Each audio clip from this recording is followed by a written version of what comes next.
One time for Dream Kings, I support them. #1 filming company in the city, baby. Youth football. You can just say UC. DreamKingFilmz, we're with Coach Claire, the UC Soldiers. Hey, Coach, blowout win today, city championship win over the Gainesville Wildcats. Coach, real quick, just give me your thoughts on today's contest. Man, I'll tell you what, it's been an incredible season. It's an incredible group of kids, and like I said, we got a good coaching staff that pours into them, and you know, we got a system in place to get them where they want to be, to where when they do get an opportunity to play in a championship game like they did today, it's just second nature to them. And these kids showed up, gave us effort, made minimal mistakes, and executed, and ultimately they deserve to win. Coach, talk about the fans, the parents, and everybody that came out to support y'all in today's championship victory. Yeah, man, that's the one thing about being at UC. We got an incredible fan base. The parents are amazing. We got a ton of support from them, and that's crucial from a coaching standpoint, to have that support from the parents. Again, you know, just to be able to pour into their kids, have them trust their kids with us, and give us the room we need to do what we need to do with them to get them to the level they need to be to win championships is everything. So again, from the parents, players, coaches, it's just an incredible environment. Coach, talk about your coaching staff. Y'all put this plan in effect late spring, early summer, to be standing in this moment right here as the city champions. Just talk about your coaching staff and the job it took to be right here at this moment, Coach. Yeah, I think the biggest thing is just being on the same page, you know, making sure all your coaches understand what the plan is for the entire season, and when you show up day one, starting to implement those fundamentals and a foundation, you know, making sure these kids are finishing through the line, starting behind the line, you know, not cutting corners on their laps, just driving that into them, but to where, again, it becomes second nature, to where when they start executing on the defensive and offensive side of the ball, you can focus on coaching, and that effort is there. And all these coaches have bought into that program, and you know, the results speak for themselves. Coach, y'all do a great job scheming over here, but you can't do it without the players, and y'all got a great bunch. Finished the season undefeated, Coach. Just talk about that real quick. This group of players y'all got and how they finished the season undefeated. No, you're exactly right. It's not the coaches that win. Ultimately, it's the players, and you know, we got the total package, and it takes a good group, you know, a good balance between skilled kids and the bigs, you know, that are in the trenches, and that's what we have, and it's our job as coaches to maximize their potential. And so, but ultimately it's up to them to get on the field, execute, and they did that week in and week out. They showed up to practice, and again, you know, the results speak for themselves. Coach, at what point during the season did you know y'all had a legitimate chance to ultimately raise the city championship trophy? Well, the expectations coming into the season were extremely high. You know, we were coming off 2 city championships from the previous seasons, and we knew we had a good group coming up, and we had a good group coming back. So, you know, the expectations were there from day one that we were supposed to win the city championship. So that's where the pressure fell on me. Again, I don't think you can get caught up in that. You just got to take it one practice at a time, one game at a time, and that's what we did. We focused on what was in front of us. Once that was done and over with, we put it behind us and focused on the next week, which ultimately got us here. Coach, let's go to a couple of minutes before kickoff.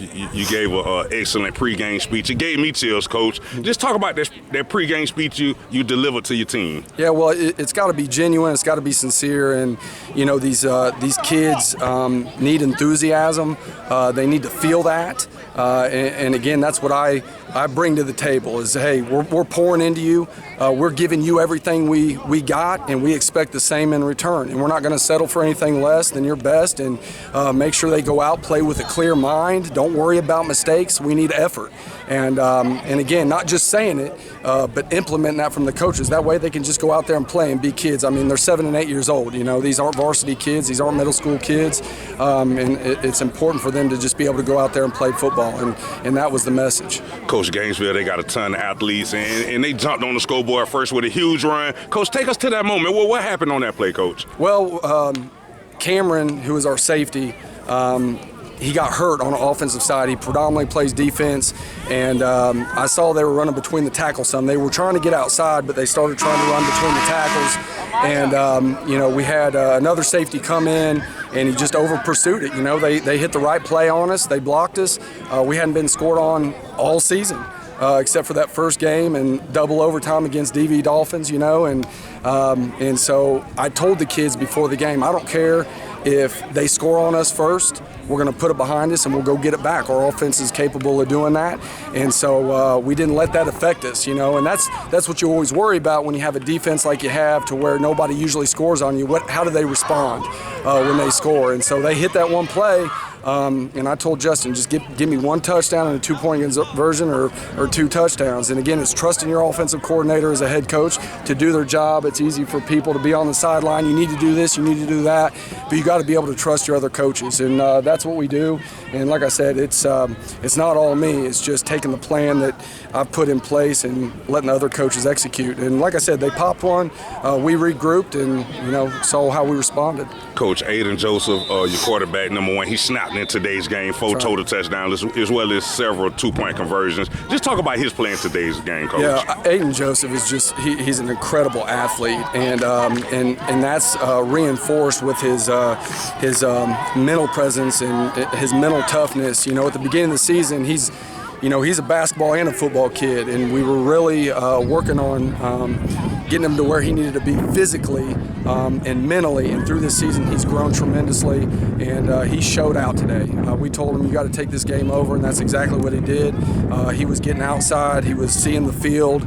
He's got the vision. He's got the speed. And like I said, there's not too many players at his age that understand the game like he does and can be coached the way he does and take that coaching and implement it. That's what we told him. Hey, when you get to the outside and you get to the second level, look for that cutback across the field. He did that a couple times and then followed that up with getting to the sideline, and he hit it big. I don't know how many touchdowns he ended up having, 3 or 4. 4 touchdowns. So, man, he showed out today. Coach, talk about the defense, how you feel like that side of the ball did. And notably, Nicky Harrington, Coach, he was unblockable. The Wildcats couldn't do nothing with him, Coach. Talk about Nicky play as well as the overall defense. Yeah, the overall defense, I think, again, at this level, so many coaches focus on offense, and we put defense as the priority. Our thing is, if you can't score, if they can't score, they can't beat us. And so we start that from day one. So we want the defensive kids not to feel like they're secondary to the offense. And that's the reality of it. Defense wins championships, bottom line. And so we put just as much effort in practice on the defensive side of the ball as we do on the offensive side of the ball. And again, it helps us and it benefits us to have the number of kids we do, because we can scrimmage, in practice. And there's not too many times where we're going to scrimmage in practice where the team that we're playing that weekend is going to be as good as the defense they're going against or the offense they're going against. So that helps out a lot.